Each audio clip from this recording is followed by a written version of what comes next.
Well, Barrister Mbeseha, I doubt there is anywhere you might want to negate about the fact that this presidential grant could be another colonial breadcrumb trying to feed the vulnerable population, looking at farmers who don't make as much financially, to buy them into thinking that there is a one Cameroon, that they can vote for this same octogenarian president.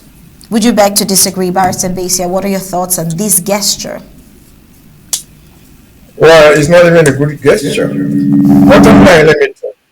Somebody really puts it is theft. They're just stealing. 150 million is outright theft. And let me explain to you why. That money, as small as it is, it's not even going to go to 10 farmers or 20 farmers. They take this money from the treasury, they steal it in the name of gifts. Before I even get to say that the farmers don't need that, the farmers are not there to look for peanuts.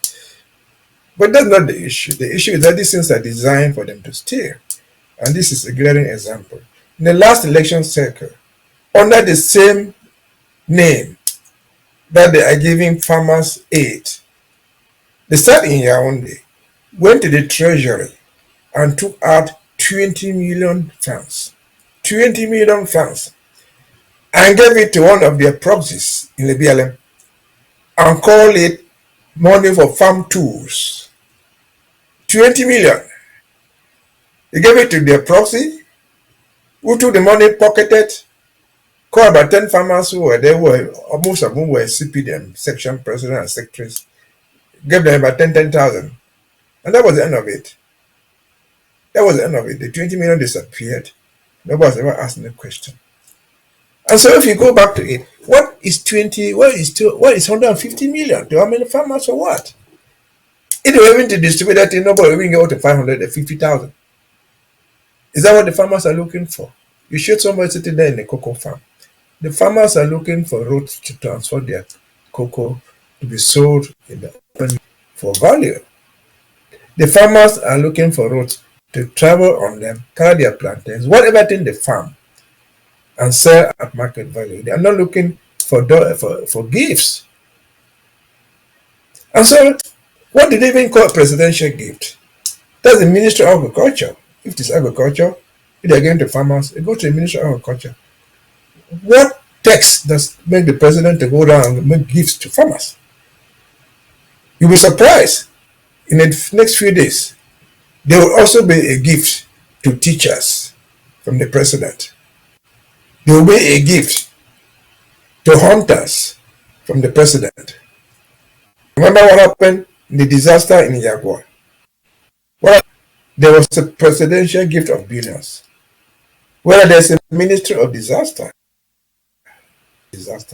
Now, they call it presidential gifts.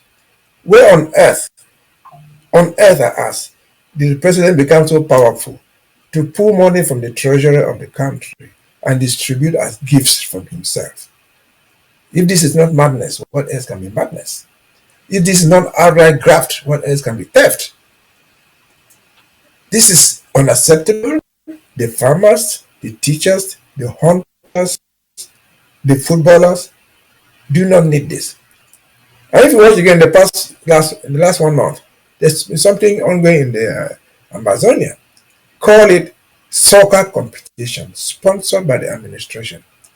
Oh, football match being played in Cambe, and now one being played in Manfe, different quarters. Sponsored from the regime, from taxpayers' money. Where did they get that latitude to spend taxpayers' money in that way? In the name of presidential gifts. No. That is theft. There's no way to cap it or theft. Because at the end of the day, after this election cycle or the next month, nobody is going to present to you a balance sheet how they distributed the 150 million. You might find a balance sheet. 50 million went to Mangu. 20 million went to Ndongwamatu.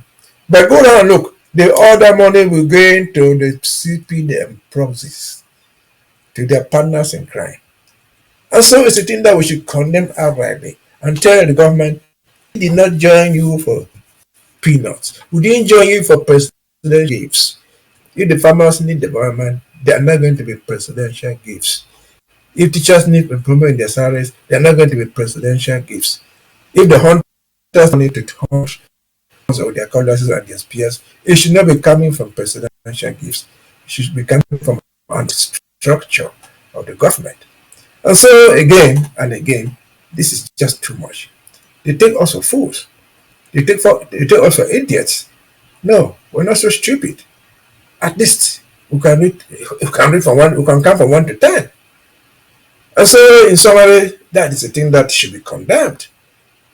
It should be condemned. We've never heard that anywhere in the world. We're not in a disaster area where they say like the United States say presidential disaster plan. Now, farmers have not asked for money to help them. Farmers have asked for structures to support them. Teachers have not asked, for example, for money to support them. They have asked for better schools to deliver their services, and their results would show what they have done. They will earn reputation for that. University professors did not ask for money to support them. They ask for structures and good university to teach, and their children will go out and make more money. Their children will go out and make more discoveries, and they'll earn a good name for it. And this nonsense of presidential gifts, which in summary is just theft of taxpayers' money, which in summary is theft of Ambazonian money. No, no, no. Enough is enough. Over to you. Thank you, Barrister Mbeseha. That was well spoken. You couldn't have been said any better. I want to thank you for joining in on Undaunted tonight. But with that, we'll call it a close. Thank you for all your wise contributions on here. Thank you for joining in.